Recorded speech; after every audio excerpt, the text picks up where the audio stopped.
جو رات عیدین کی ہوتی ہے یعنی عید الفطر اور عید الاضحیٰ کی رات، 9 ذی الحجہ کی رات صبح بقرہ عید ہوتی ہے، اور 1 شوال کی رات رمضان المبارک کی لاسٹ نائٹ، اس رات میں اللہ کے فضل سے اگر ایک مومن بندہ عبادت کرتا ہے تو اس کا اجر ثواب کتنا ہے، اور بلکہ عبادت کرنے کا حکم دیا گیا ہے۔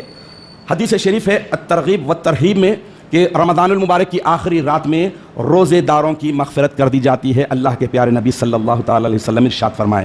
اس کے بعد صحابہ کرام رضوان اللہ علیہم اجمعین نے عرض کیا کہ یا رسول اللہ، کیا وہ آخری رات شب مغفرت کی رات، بخشش کی رات شب قدر تو نہیں؟ تو اللہ کے نبی صلی اللہ تعالی علیہ وسلم ارشاد فرمائے کہ نہیں، بلکہ اللہ کا دستور ہے کہ مزدور کا کام ختم ہونے کے وقت مزدوری دے دی جاتی ہے۔ مزدوری در کام ختم کیا، اس کی سیلری اس کے اکاؤنٹ میں ڈال دی جاتی ہے۔ تو سیلری لینے کی رات ہے، تنخواہ اٹھانے کی رات ہے۔ لیلۃ الجائزہ آخری جو رات ہوتی ہے یعنی چاند دکھنے کے بعد، یہ بڑی اہم ہے۔ پوری رات نہیں تو کم از کم تھوڑا وقت نکالیے، میری ریکویسٹ ہے۔ اس کی حلاوت کو آپ بعد میں محسوس کر لیں گے۔ تھوڑا وقت نکال لیجیے، نماز فجر سے پہلے کچھ اٹھیے، اندھیرے میں جائیے، کمرے کے کونے میں جائیے، جا کر محاسبہ کیجیے، کیونکہ وہ لیلۃ الجائزہ ہے، محاسبہ کرنے کی رات ہے، ریوارڈ لینے کی رات ہے، مزدوری لینے کی رات ہے۔ اور اس وقت دعا کیجیے کہ اللہ تو نے جو رمضان المبارک میں موسم کی شدت کے باوجود بہت ساری باتوں کو جو امپاسبل دکھتی تھی، ناممکن دکھتی تھی، تو نے آسان کر دیا، مہلت دی، توفیق دی، اسے مجھے کنٹینیو کرنے کی توفیق عطا فرما، کیونکہ الاستقامت فوق الکرامہ، استقامت، مداومت، کنٹینیشن، کسی بھی کام پر مضبوطی کے ساتھ ہمیشہ جمے رہنا کرامت سے بڑی کرامت ہے۔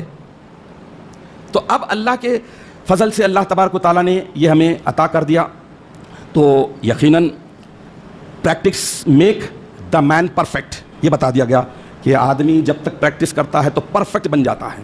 تو ایک اور حدیث شریف ابن ماجہ کی آپ کے سامنے رکھ دیتا ہوں۔ حضرت ابو امامہ باہلی رضی اللہ تعالیٰ عنہ سے مروی ہے، حضور اکرم نبی مکرم صلی اللہ تعالیٰ علیہ وسلم ارشاد فرماتے ہیں کہ من قام لیلۃ العیدین محتسبا للہ، جو کوئی شخص عیدین کی رات میں اللہ واسطے، اللہ کے لیے، للہ محتسبا للہ، حساب و کتاب کرتے ہوئے اللہ کے لیے جاگتا ہے، عبادت کرے گا، تو اس کا دل نہیں مرے گا۔ لم یمت قلبہ یوم یموت القلوب، اس کا دل نہیں مرے گا جس دن دل مر جائیں گے۔